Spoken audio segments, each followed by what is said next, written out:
क्या राधा जी ने कभी कृष्ण जी को भुलाने की कोशिश की? जवाब आपको सच में चौंका देगा। सुनने में यह सवाल जितना साधारण लगता है, इसका उत्तर उतना ही गहरा, रहस्यमयी और आत्मा को झकझोर देने वाला है। क्योंकि ये सिर्फ प्रेम की कहानी नहीं, ये उस प्रेम की कहानी है जो शरीर से नहीं, आत्मा से जुड़ा होता है। वो रात याद करो, जब वृंदावन की हवाओं में अजीब सी खामोशी थी, जब यमुना का पानी भी जैसे रुक सा गया था, जब पेड़ों के पत्ते भी सरसराने से डर रहे थे, क्योंकि उस रात कृष्ण जी वृंदावन छोड़ने वाले थे। और ये बात सिर्फ कुछ लोगों को ही नहीं, बल्कि हर उस चीज को पता थी जो उनसे प्रेम करती थी। लेकिन सबसे बड़ा तूफान तो राधा जी के दिल में उठ रहा था। क्या उन्होंने सोचा होगा कि वो कृष्ण जी को भुला दें?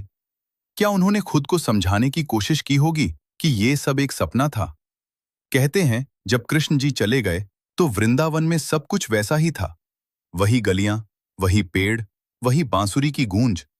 लेकिन एक चीज बदल गई थी, राधा जी का दिल।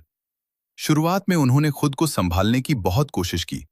उन्होंने सोचा कि समय के साथ सब ठीक हो जाएगा, कि वो भी बाकी लोगों की तरह अपनी जिंदगी में आगे बढ़ पाएंगी।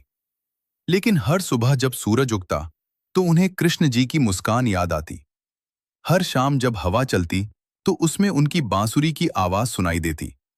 हर रात जब चांद निकलता तो उसमें उनका चेहरा दिखता।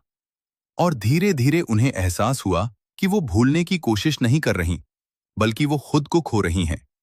क्योंकि राधा जी और कृष्ण जी का रिश्ता ऐसा नहीं था जिसे भुलाया जा सके। वो रिश्ता यादों का नहीं, अस्तित्व का था।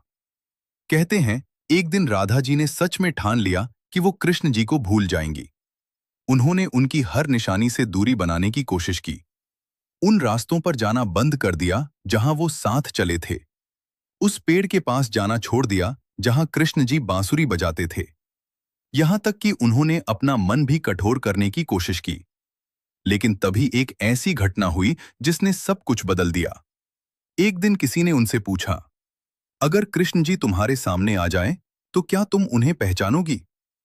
राधा जी मुस्कुराईं और उनका जवाब था, मैं उन्हें पहचानने की कोशिश नहीं करूंगी, क्योंकि वो मुझसे अलग हैं ही नहीं। यही वो पल था जब सच्चाई सामने आई।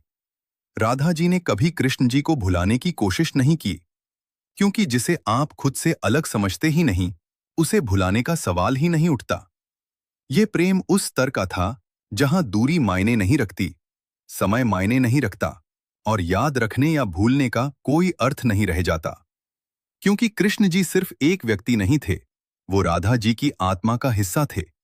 और आत्मा को कोई कैसे भुला सकता है? यही कारण है कि आज भी जब कोई सच्चे दिल से प्रेम करता है, तो उसमें राधा और कृष्ण की झलक दिखाई देती है। ये कहानी हमें सिखाती है कि सच्चा प्रेम पाने के लिए उसे पकड़कर रखने की जरूरत नहीं होती, बल्कि उसे महसूस करने की जरूरत होती है।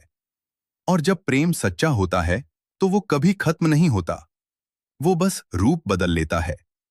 तो अगली बार जब आप सोचें कि किसी को भूल जाना ही समाधान है, तो राधा और कृष्ण की इस कहानी को याद करना। क्योंकि कुछ रिश्ते भुलाए नहीं जाते, वो बस दिल के और करीब हो जाते हैं। अगर आपको ये रहस्यमयी और दिल छू लेने वाली कहानी पसंद आई हो, तो लाइक करें, शेयर करें और सब्सक्राइब जरूर करें।